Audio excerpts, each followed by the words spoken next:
The first case here looks like a pretty standard affair, probably even something you would completely dismiss buying, but it's actually coated all the way around with a compound that responds to thermal changes. So when you hold your finger against it, if hot liquid spills on it, or even if the temperature around you changes, you'll be able to see the dark parts of this case pretty quickly changing to a vibrant red, and all the way back again.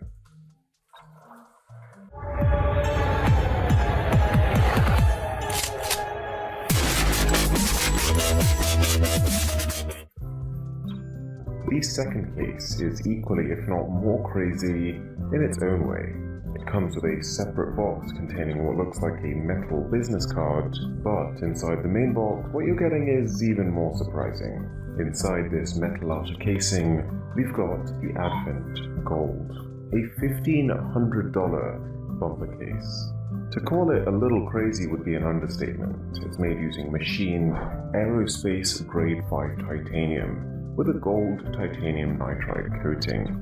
Not to mention, this case is one of only 100 in circulation. It's a dual layer case, and the inside has this track on it, which means that once you've slipped it onto your iPhone, the friction alone stops it from falling off. So, from wacky in terms of price to wacky in terms of concept, this is crowdfunding, and I will leave a link in the description. This is a very satisfying case to own. That feeling of popping endless sheets of bubble wrap, well, it never really has to leave you. It's definitely a polarizing one. Some people I've showed it to cannot stand it, and other people feel like they've just found their new life partner. Just take a listen to this.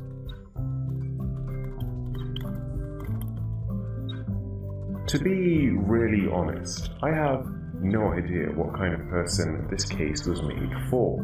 But in my search for the strangest smartphone cases, I stumbled across a company that tries to recreate household products. So if you did want to dress your phone up as a bottle of cleaning fluid, including a spray nozzle that of course doesn't work, then this is the way to go.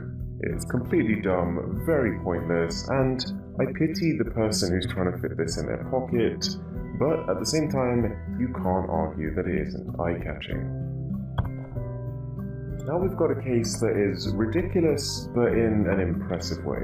The Tutti Frutti cases from company Lout are friction activated, while on the face of it they just look like standard hard-shell bags. When you rub on the fruit icons, the case releases the scent of the respective fruit you're rubbing. I've shown it to quite a few people now, and the reactions that this gets are pretty impressive. And there are a whole bunch of different options depending on what fruit you like.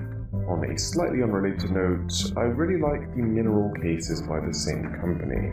Not particularly crazy or ridiculous, just really slick looking. Okay, now we've got another one of those where I just can't understand the thought process behind it. If you ever wanted to play hide and seek with your smartphone on a field, I guess this would be the way of doing it. It covers the back of your phone with short-cut artificial grass. Still on the slightly prickly side. It's different though, and you probably in your life will never bump into anyone else with a grass case, so at least you'll stand out. I know the whole fidget toy trend is kind of calming down a little bit, but until a couple of weeks ago, I'd never seen one that attaches to the back of your smartphone, like this one does. It tells you to use a piece of double-sided tape to stick it onto the back of your smartphone, or whatever case you're currently using on it. And I've got to say, I've tried some really, truly terrible fidget toys in the past, but this one kind of impressed me. Each toy feels significantly different from the other, but also tactile responsive, and of decent enough quality to hold up over time. And now we're on the subject of fidget toys, here's a case that has a slightly different spin on it. Blatantly, and no doubt without permission, this phone is using the Batman logo as a fidget spinner attached to the back of your phone. The case is made of a pretty standard matte plastic, which feels okay, but because the spinner is made of metal, it brings up the overall quality, and you can probably see these chrome highlights on the bat's wings. It's a nice touch, and it allows the case to reflect light in quite an interesting way. For the people who've always wanted to own a supercar but whose budget can't quite stretch, someone's decided this is the next best thing. It throws minimalism out the window, but if this was something you were into, then it's not a bad looking case, although the construction is completely made of plastic. You can also fold out the back and use it to stand your phone up. Not something I personally use, but cool thing to have, I guess.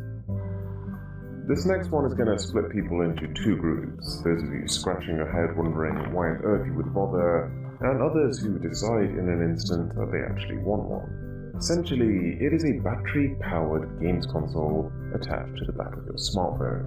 But games console might be giving it too much credit here. We're talking Nokia 3310 quality games.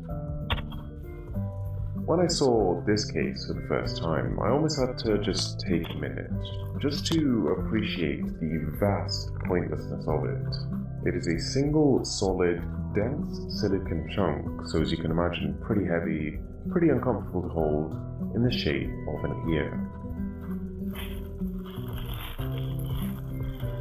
I'm actually a little bit torn about this one. I absolutely hate the way it looks, but it is the softest, maybe the most comfortable smartphone case I've ever laid hands on. Unfortunately, these three giant fluff balls mean the phone barely fits in your pocket once it's on. Alright guys, so that was a bit of a new series. Let me know if you enjoyed it.